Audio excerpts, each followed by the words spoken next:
मुख्य महारानी हेलेना की जय। कुमार बिंदुसार की जय। कुमार बिंदुसार की जय। कुमार बिंदुसार की जय।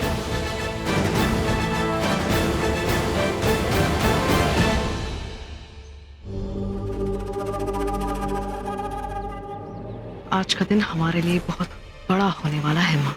देखिए माँ, प्रजा कितने प्रसन्न है।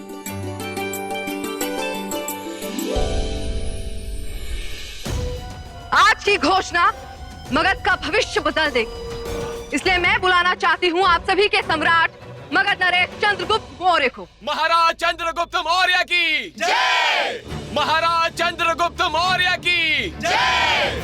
महाराज चंद्रगुप्त मौर्य की जय।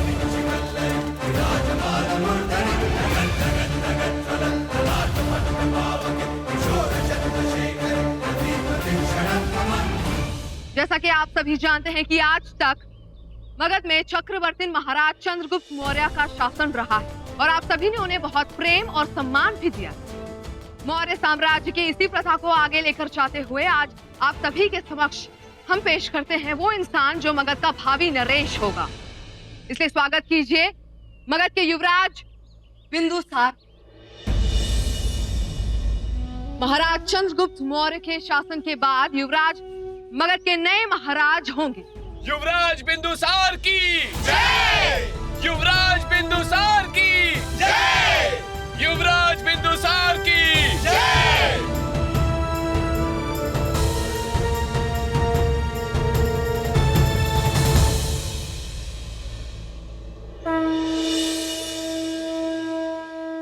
ओम स्वस्ति नः इंद्रो विधस्रवाः स्वस्ति नः पूषा विश्ववेदाः स्वस्ति नस्तरिक्षो अरिष्टनेमिः स्वस्ति नो बृहस्पतिर्दधातु।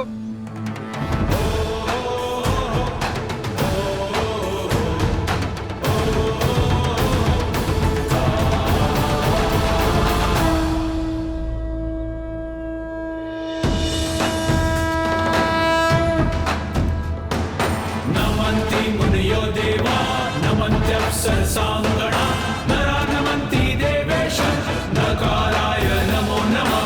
यत्र यत्र स्थितो देवा सर्वव्यापी महेश्वर यो गुरुः सर्वदेवानां यकाराय नमो नमः।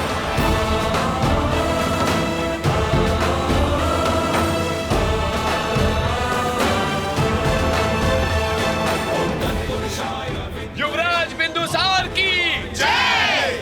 युवराज बिंदुसार की जय।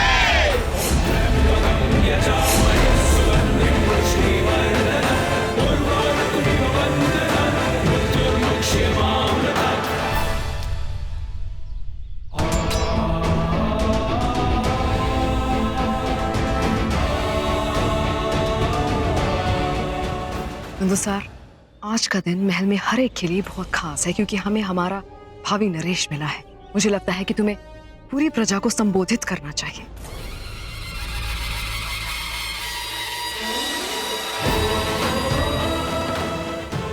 मैं दुर्धरा पुत्र युवराज बिंदुसार मगध का भावी नरेश आप सभी को ये वचन देता हूँ कि मैं अपने उत्तरदायित्व से कभी विमुख नहीं होऊंगा और अपने प्रत्येक उत्तरदायित्व का वहन पूरी निष्ठा से करूंगा। युवराज बिंदुसार की जय। युवराज बिंदुसार की जय।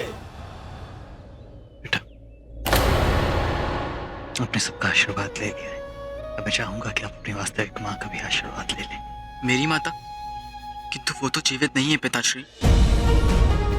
यदि आज वो यहाँ होती तो सबसे पहले मैं उन्हीं के आशीष लेता। किंतु कोई बात नहीं, मैं उनके पुण्य स्थल पर पहले ही प्रार्थना कर आया। बेटा, मैं आपकी दूसरी माँ के विषय में बात कर। मेरी दूसरी माँ तो यही है पिताश्री। बेटा, मैं जानता हूँ कि आपने अपनी माँ दुर्धरा की पूजा कर ली है और आपकी दूसरी माँ हेलेना यहाँ प्रस्तुत है। किंतु बेटा, मैं आपकी वास्तविक माँ के विषय में बात कर रहा हूँ, जो आज आपकी इस उपलब्धि पर आपको अपना आशीर्वाद देने आई। नंदिनी,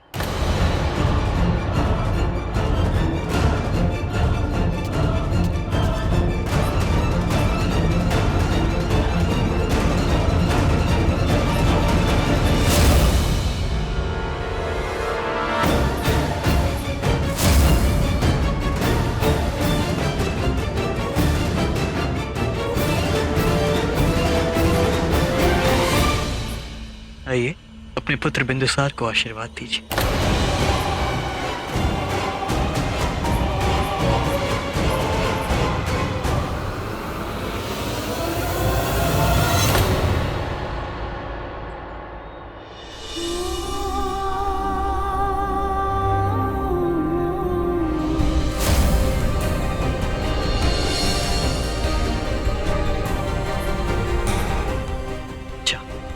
जाकर अपनी माँ का आशीर्वाद ले लो।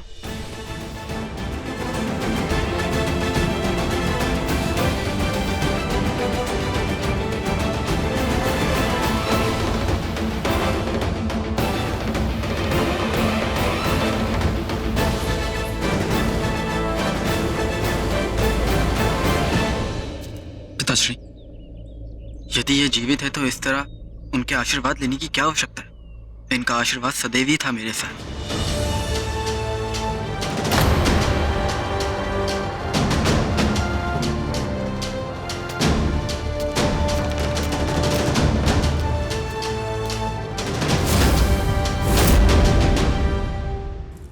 चंद, क्या तुम जानबूझकर मेरा अपमान करने के लिए ये सब कुछ करते हो? नहीं हेलेना, मैंने केवल सत्य कहा था कि बिंदुसार की वास्तविक मां नंदिनी है। चंद्र, वो अपनी माँ की अस्थियों के दर्शन पहले ही कर चुका है, जो कि उसकी वास्तविक बात थी। हेलेना, वो अपनी माँ का आशीर्वाद लेना भूल गया था। आप ये बात मत भूलिए कि बचपन में एक नहीं अपितु दो बार रक्षा की है बिंदुसार की नंदिनी ने। और यदि आज बिंदुसार जीवित है तो उसका केवल एक कारण है और वो है नंदिनी। इसलिए उससे सबसे पूर्व अपनी माँ का आशीर्वाद लेना चाहिए। भले ही नंदिनी ने बिंदुसार का जन्म ना दिया हो, किंतु बिंदुसार नंदिनी के जीवन का आधार है हेलेना। चंद्र, क्या तुम नंदिनी का चित्र लेके बिना उस पर हार चढ़ाए जगह जगह घूमते रहते हो? उससे क्या तुम्हें नहीं लगता कि नंदिनी की आत्मा को भी ठेस पहुंचती होगी, क्योंकि नंदिनी मर नहीं हेलेना, वो जीवित है। और रहा प्रश्न आपके तिरस्कार का, तो आप ये बात ना भूलें कि आप सम्राट चंद्रगुप्त मौर्य की पत्नी हैं, सब कुछ है आपके पास, किंतु मेरी पत्नी बस नंदिनी है। चंद्र, आपकी इन्हीं बातों के कारण पूरा संसार आपको पागल समझने लगा है। आपको समझाना मेरे लिए बहुत कठिन होगा हेलेना, किंतु जो मनुष्य अपने भगवान की साधना में लीन हो जाता है उसका विश्वास चरम सीमा पर होता है, जो उसे अपने भगवान से जुड़े रखता है। और अवश्य ही लोग उसे विक्षिप्त कहते हैं। प्रेम में भी कुछ ऐसा ही होता है हेलेना। आखिर क्यों कर रहे हैं आप ये सब कुछ? आपको अंदाजा भी है कि क्या मतलब निकलेगा इसका? यही ना कि मैं एक विक्षिप्त हूँ, तो आपको एक विक्षिप्त की बात का बुरा नहीं लगना चाहिए हेलेना।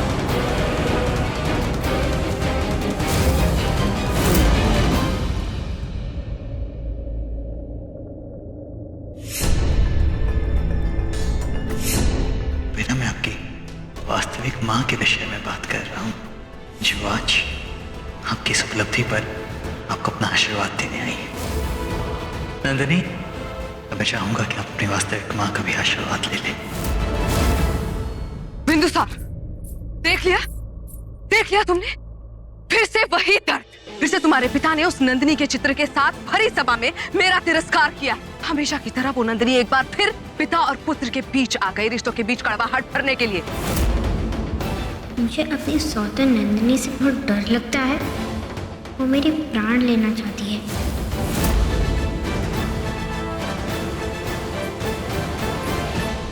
ये तुम क्या कर रहे हो बिंदुसार? इतनी मदिरा पियोगे तो तुम्हारी सेहत खराब हो जाएगी। मुझे इसका कोई प्रभाव नहीं पड़ता।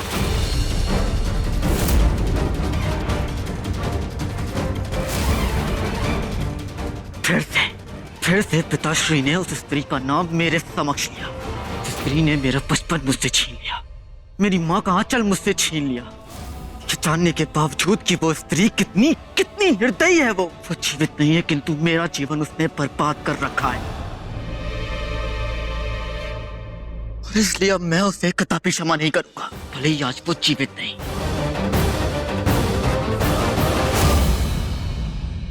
ये है वो। क्या? मेरे जीवन का अभिप्राय, मेरी प्रसन्नता, मेरे होठों की खुशी। तू फिक्र मत कर, देखना वो एक दिन अवश्य लौटेगी। वो कहीं नहीं गई, वो यहीं है। और वो जिस दिन लौटेगी उस दिन तेरी चेहरे की मुस्कुराहट, तेरी प्रसन्नता सब लौट आएगी। समय कदापि एक जैसा नहीं रहता राजन। तेरा समय भी बदलेगा, तुम्हारा मिलन पुनः होगा राजन। ये कहानी शीघ्र खत्म नहीं होगी, तुम पुनः उससे मिलोगे। जो प्रेम हृदय में वास करते हैं, जीवन उन्हें सदैव सहेज कर रखता है।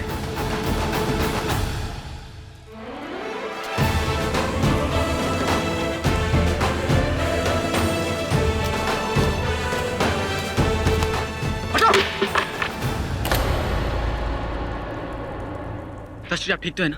और ये आप क्या कर रहे थे?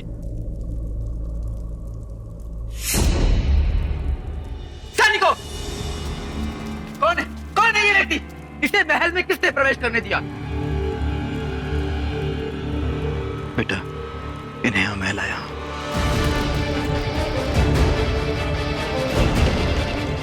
मैंने आप सभी से क्या कहा था? ऐसे किसी भी व्यक्ति को महल में प्रवेश करने की अनुमति नहीं है। यदि ये व्यक्ति पिताश्री को हानि पहुंचाने का प्रयास करता तो? क्या कहा आपने? ये मुझे हानि पहुंचा था? ये बेटा जो स्वयं मर गया है उसे कोई क्या मारेगा?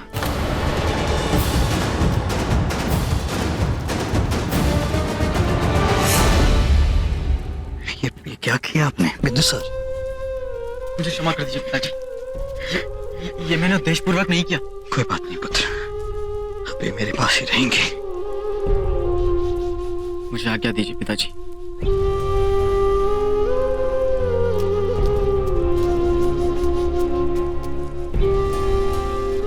देखा आपने नंदिनी, मेरे जीवन से कैसे लेके मेरा जीवन तक कपास बन गया है। क्या दशा हो गई आपके पुत्र की? नंदिनी, कहाँ हो आप? और कितने प्रतीक्षा कराओगे मुझसे? नंदिनी, यदि आप मेरी बात सुन पा रही हो तो कृपया कर आप मेरे पास लौटाओ, वापस लौटाओ मेरे पास। नंदिनी, कहाँ हो? नहीं। माँ, क्या हुआ माँ? माँ सब ठीक है ना माँ? माँ क्या हुआ? कहीं आपने फिर से वही बुरा स्वप्न तो नहीं देखा ना माँ? पता नहीं धर्मा, परंतु ऐसा प्रतीत होता है मानो मुझे सब कुछ स्मरण होते हुए भी कुछ भी स्मरण नहीं। एक ही प्रकार की अनुभूति हुई है, मानो मुझे कोई बुला रहा हो, किंतु कौन है वो व्यक्ति? कोई है भी या ये केवल मेरी कल्पना है? और यदि है तो कहाँ है, क्यों है, कौन है? इन प्रश्नों के उत्तर तो न जाने मैं कितने वर्षों से ढूंढ रही हूँ। कहीं आपको ये अनुभूति इसलिए तो नहीं होती कि पूर्व जीवन में कदाचित कुछ ऐसा हुआ हो कि कोई व्यक्ति जिसका आपसे संबंध हो और अब आपको वो स्मरण ना हो? ऐसा हो सकता है ना माँ?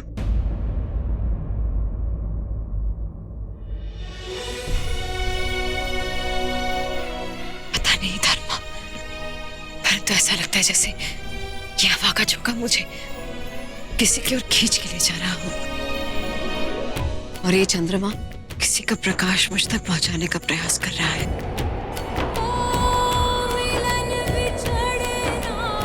चंद्र और नंदिनी एक दूसरे से दूर तो थे, लेकिन कायनात भी उन्हें मिलवाने के लिए चंद्र की आहट नंदिनी तक पहुंचा रही थी। एक तरफ बिरहा की आग में जल रहे थे दोनों, और मगध में आज बिंदुसार की सगाई का उत्सव शुरू हो रहा था।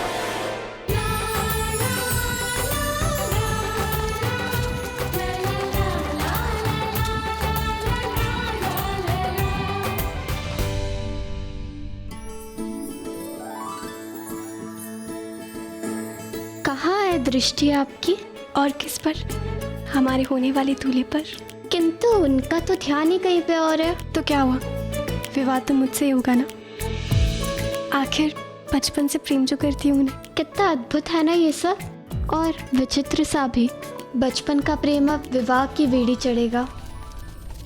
बिंदुसार और चारुमती का संबंध तो ईश्वर ने तय करके भेजा है, हमने तो केवल औपचारिकता पूर्ण करनी है। बैठी, आइए माँ।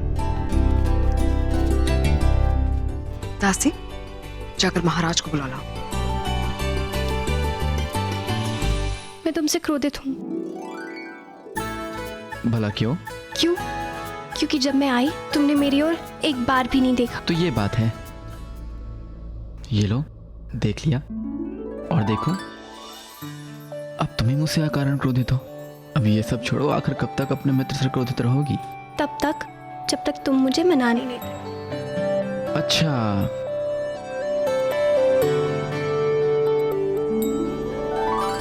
ये लो, मना लिया? मेरे लिए? नहीं नहीं, ये तो मैं दासी के लिए लाया था, किंतु अब तुम... अगली बार मुझे दासी मत कहना, ठीक है? मुख्य महारानी, महाराज तो महल में है ही नहीं।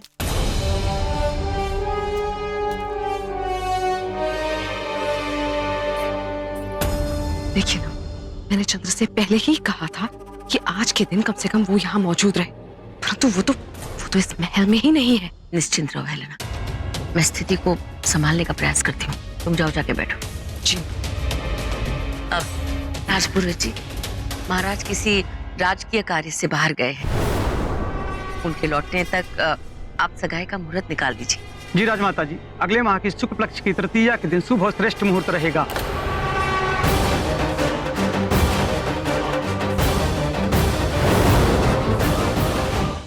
हमने जो बिंदुसार के लिए यवन से खास रत्न मंगवाए हैं, उसे बिंदुसार की पोशाक में सोने की तार के साथ लगवाया जाए।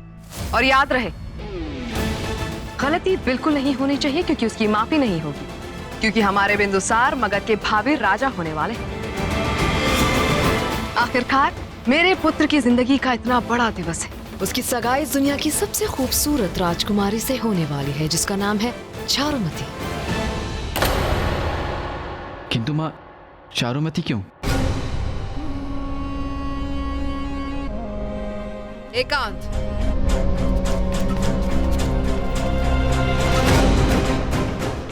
क्यों बिंदुसार? आखिर मैं तुम्हारी माँ हूँ और माँ होने के नाते मैंने ये फैसला लिया है। माँ, निश्चित रूप से चारुमती बहुत सुंदर, बहुत सुशील है, मेरे बचपन की मित्र है, किंतु परंतु कुछ नहीं मेरे बेटे बिंदुसार। अब मैं तुम्हारी माँ हूँ, इसलिए बहुत अच्छे से जानती हूँ कि चारुमती और तुम बहुत अच्छे दोस्त हो, और चारुमती एक बहुत अच्छी राजकुमारी भी है। बिंदुसार, क्या हुआ बिंदुसार? तुम्हें मेरे फैसले पर भरोसा नहीं है? ऐसी बातें करके हमें शर्मसार ना करें माँ। आपका निर्णय हमारे लिए सर्वोपरि है। आप जो निर्णय लेती हैं कुछ सोच विचार कर लेती हैं। आपके सिवाय मेरा संसार में है ही कौन? महाराज का पुत्र होकर भी आज तक उन्होंने हमें देखने का प्रयास नहीं किया। बिंदुसार, चंद्र को तो तुम बहुत अच्छे से जानते हो। यही तो दुर्भाग्य है माँ। वो स्त्री नंदिनी जो जीवित नहीं है, किंतु पिताश्री उसी के लिए जीते हैं, और हम सब जो उनके साथ हैं, उनके निकट हैं, उसके पश्चात भी उनका हमारे जीवन में होना ना होना सब समान है।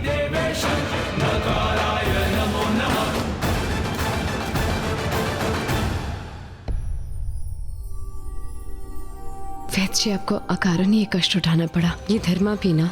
अकारण कैसे माँ? कल रात भी आप बुरे सपने देखकर डर रही थी। अगर आपकी नींद पूरी नहीं होगी तो आपका स्वास्थ्य कैसे ठीक होगा?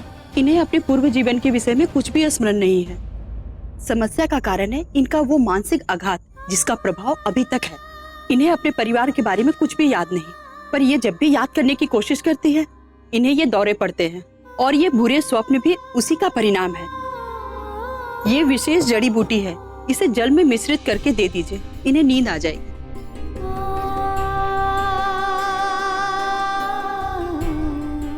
बाबा, मैं आपकी बहुत बहुत आभारी हूँ। यदि कई वर्षों पूर्व उस दिन आपने मुझे बचाना होता तो न जाने आप दोनों के बिना मैं कैसे जीवित रह पा। नहीं माँ, ऐसे शब्द अपने मुंह से मत निकालना। माना कि आपने मुझे जन्म नहीं दिया, किंतु आपने हमेशा मुझे अपनी पुत्री की तरह ही माना है, और मैंने भी आपको अपनी माँ ही समझा है। यही कारण है कि हमने तुम्हें धर्मा की माँ का नाम दे दिया, प्रभा। क्योंकि तुम्हारे विषय में हमें कुछ भी ज्ञात नहीं था, सिवाय ये कि तुम एक विवाहित स्त्री हो। क्योंकि उस समय तुमने गले में मंगलसूत्र पहना हुआ था। हमने पूरे चंपा में तुम्हारे बारे में जानने की बहुत कोशिश की, पर यहाँ तुम्हें कोई नहीं पहचानता था। और जब तक तुम्हें तुम्हारी पहचान पुनः प्राप्त नहीं हो जाती, तब तक तुम इसी नाम से जानी जाओगी। और तुम्हारी भांति हमें भी प्रतीक्षा है कि तुम अपने परिवार वालों से मिलो, पर ना जाने क्यों इतने वर्षों बाद भी तुम्हारा पति तुम्हें लेने क्यों नहीं आया? पता नहीं मेरा पति कौन है, मेरा परिवार कहाँ है, और ना जाने मैं अब तक अपने परिवार को स्मरण भी हूं या नहीं।